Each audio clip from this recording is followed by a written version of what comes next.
Another day, another obliteration of a crazy, arrogant college student by Charlie Kirk. What's not to love? We're gonna get right into it, guys. But first, please make sure you like our video, share it, comment, and subscribe to the Resist the Mainstream YouTube channel. I'm your host, Darian. Let's go. I'd like to disagree with you about college as a scam. Okay.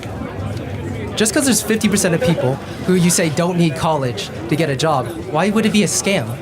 There's a social impact about college, on America. College is, good. The majority of kids that go to college when they graduate have a lower view of America than when they entered. Do you think that's a troubling thing? I think just changing your opinion doesn't really matter too much. Do you think that college teaches... Just real quick. I'm sorry, but that kid clearly, he either hates America or at least doesn't love it. Because, they can have an opinion. That's what someone gives when they don't want to say, well, I agree, I hate this country. They just want to say, oh yeah, I respect everyone's opinions. Obviously, he doesn't respect the college being a scam opinion. You'll see that. Responsibility and hard work and... Sure. Okay, well, I find that hard to believe. Why is it that employers are more and more not wanting to hire college graduates and they actually want to hire people that didn't go to college? What employers? You can name them out, man. Walmart just got rid of their, even in their corporate level, so you don't need to go to college. Koch Industries, one of the largest employers in the country, from Georgia Pacific Railroad to Dow Chemical. They said we no longer want kids that have gone to college because they end up causing problems because they're super entitled and they're like, oh, what are my pronouns? And they have all this like left-wing nonsense that they've been filled with. Well, then you have Tesla. Elon Musk, he's the owner of X and Tesla. He doesn't require college degrees and made a point to announce that. Engineers, doctors, lawyers, people that Sure, we need that, but that's less than 20% of the people that go to college. Yeah, but college it'd be is an wrong to say institution. college is a scam if 25% of people become great people. Lawyers, doctors, engineers. That's not what college currently is, though. Again, I'm happy to have you read the book. College is a scam. I wrote it. I can have a more wordy thing, which is the vast majority of people that go to college are receiving a scam for the money that they're borrowing. The vast majority. Of course, there's exceptions. You can make whatever you want with your life. I mean, you could. But I mean, when you enter into an enterprise, you need to know that you are going to college make more money at the end. How many of you guys have to take classes that are a waste of time that you wish you wouldn't have to take? Every single hand. You're being scammed against your will to take classes that make you go further into debt. Why can't you say I don't want to take this class? Why as a customer you can't say? Can you do a differential equation? You what? Can you do a differential equation? Can I do Can you explain to me the anatomy of a human? Like somewhat off the top of my head. You know what psychology is. Yes, I do know what psychology is. Okay, can you explain to me? Do you want me to explain psychology? Well, you can't explain it to the depths of a bachelor's degree or a PhD. Well, hold on a second. Time out. I've sat here with no notes, no phone, and debated people with PhDs, because you study this because it's your job. Hold on. I didn't go to college, man. That's the point, is you can do whatever you want without a college degree. You can listen to podcasts, read books. You don't need to go. Gauss wasn't able to go to the University of Göttingen. That's literally the reason. I can't hear what you said. What'd you say? You know Gauss, right? Mathematician. Yes, vaguely, sure. Okay. Vaguely? Yes, vaguely, yeah. Oh, do you know who Milton Friedman is? Do you know who Herbert Marcuse is? You know who Thomas Sowell is? Do you use a phone? Do you know who Gouverneur Morris is? Well, that's because of Gauss. No, you don't. So I could do gotcha too. Like, so before you try to get going off to your university ivory tower is the and reason that not everybody... he was able to become so proficient in mathematics. So here's and the change thing. the world. The majority of kids that go to college are more depressed than when they enter. PhD degree are able to perform much better in their field than someone who doesn't. Well, then, if that's the question, if that really is true, if college is this amazing accelerant, then why do so many people... I wouldn't say it's an accelerant, but if you're looking at a field of science, right? Let me finish, man. And you want to accelerate that field of science, or have you not done that yet? You need a degree. All right, let me make my point. If that's the case, why do half of these kids end up with anywhere between $50,000 to $100,000 in debt, and they end up getting a job that says, oh, sorry, you never needed the degree in the first place? Why is that the case? Tell me. People on average, once going to college, make more money.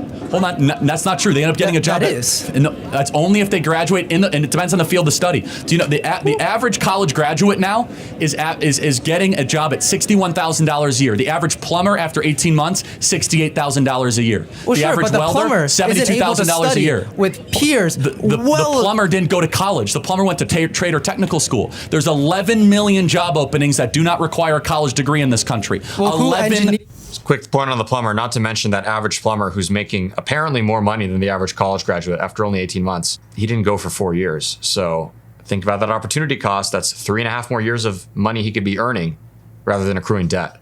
So it sounds like, you think 65,000, 61,000. Yeah, it's a positive difference, but It's actually far more than just $4,000 more accrued, at least in that time period. Million. The stuff plumbers use. I'm sorry, what? Who engineered the stuff plumbers use? I'm sure someone here. I mean, that it's like someone with a It's like degree saying who from designed the college. airplane for the pilot to fly. I mean, Someone with a degree that went to college. Pilots go to I'm not college. I think you're misunderstanding what I'm saying. I'm not saying you get rid of all places of higher learning. The way it's currently comprised for you guys, the amount of debt you have to go into, the classes that you have to don't take. get rid of places of higher learning, but then you go on to you're say interrupting me college every is a 15 scam. seconds. You're not debating in good faith because it is a scam. So let me ask you a question. Can you point to other things of American life the last 100 years that have been scams? For example, when they run an advertisement, they say, buy these pills because, we're going to make you super muscular. And they don't have all the fine print that it might not work and you have to have a monthly subscription. We shut down that business for being a scam. That's a little different, though. That's a How is product. it different? Hold on a second. When you show up to college, did they tell you have to take all these classes that you didn't sign up for? Did they? It said that you're going to have to take all these different classes. Did they tell you that half of you guys would not ever use your degree when you go into your career? How many of you guys knew that? You guys knew that when you signed up? Yeah. Well, college is what you make of it, right? You guys are willingly participating in the scam. Good for you. The point is this, is that most kids know deep down they're getting ripped off. The number one thing I hear from people across the country in corporate America, boy, college is a waste of time. Boy, I wish I never would have gone. Now I have $60,000 in debt, $70,000 in debt. I wanted to start a business, but now I don't have the credit to do it. Instead, we are wasting our most prized possession, our 18 to 22-year-olds, to go stick them at many universities when they shouldn't be here in the first place. And it is a failed project. It is making us poorer. And by the way, just look at the actual numbers over a period of time. Has it worked? Is homeownership now going up for young college graduates? How are we going to blame that on college, though? There's a lot of different reasons that people are not able to buy homes. It's the most equally applicable thing across the board for a generation. I wouldn't say so. And if you look at the average, how much debt? Real quick, the kid asked, well, how are we going to blame that on college, though? Homeownership. I mean, of course, there are various factors, but here's the consideration. If you're saddled with $100K in student loan debt, think you're going to be buying a house anytime soon? Duh. To go to school, by the way? None. Okay, wow. Are you on scholarship or? Yeah. Okay, so who's paying for your college then? Probably the federal government. Okay, so I'm paying for your college is what you're saying. My taxes are paying for your college. So wait, you're on grant or what? I'm not going to discuss my college finances. Well, no, this is really important. This is why you're so defensive of college. Yeah. This is why you're so forceful, because you don't have to walk around the rest of your life with $100,000 student loan debt. I know plenty of people that have part-time jobs and go to college. This explains you perfectly. I, the taxpayer, when I write my check to the IRS, I'm subsidizing your ability to go to college. Okay. When And I I think that's a write huge my mistake, check to the IRS, I also give money for people to go to college. You should have skin in the game. You should, and you don't right now. You are doing a freeloading thing. Of course you should be defensive of college. I pay taxes. I pay federal taxes. I pay state taxes. I'm sure I pay a little bit more than you, but that's a separate issue. But the point is this: that's probably true. Do you think you pay anywhere close to the tuition value you get at the school? Probably not. Yeah, probably I do. It's like $5,000 a semester. It's a lot of money, but you get a lot out of it. Wait, hold on. How much is it to go to school here? It's around $5,000. So in-state.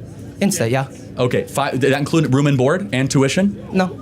Okay, how much does that cost? Room, board, tuition, all of it's around $11,000. $11,000 a semester. So you pay $22,000 a year in taxes? No. Okay, got it. So you're in a tax deficit, which means the U.S. taxpayer is subsidizing your education. That's fine. I'm not faulting you for it, but this is why you're so defensive, is you're detached from the price. You're detached from the cost. It's easy to be defensive of something you're not paying for. Woo. Man, that was brutal. But so true. I especially like that point Charlie says, yeah, you don't pay for it, you don't care. I really liken that to, this is going to be controversial if I trigger anyone here, and in the neocons, sorry, but Ukraine. Look at the Ukraine war that the U.S. has decided to, for some crazy reason, involve itself in. We have sent at least $200 billion of taxpayer money to Ukraine. It's likely, it's a lot more by now. But that's a ton of money. To give you an idea of what that money is, I did the math on this, by the way, guys, but you could take that at least minimum $200 billion sent to Ukraine using US taxpayer money, and you could hand every single, I'm not saying you should do this for the record, but you could hand every single homeless person in the United States $100,000 in cash each. So next time they tell you about how they're going to solve the homeless crisis or whatever, they don't care. They obviously don't. Okay. And I bring up the Ukraine point because I've talked to a lot of these pro-Ukraine crowd who they'll say, well, I don't mind some of my money going to Ukraine. I'll say, okay, cool. How much have you donated yourself to Ukraine? Nothing. It's just like this college kid. How much are you spending on college? Nothing. Oh, well, I pay taxes. Okay. And like Charlie said, it's not nearly the total he's getting. The point being here, People are so happy to spend money on things, on these crazy things, whether it's college scholarships for a kid like this who clearly is not getting a decent education, or for foreign wars. They're so happy to spend the money when it's not theirs. So I think that's a great point Charlie brings up with that. So thank you guys so much for tuning in. I hope you enjoyed that video. As always, please be sure to comment below and share your thoughts with the clip. And if there's any suggestions you might have for what we should do in the future, let us know. Thanks, guys. See you later.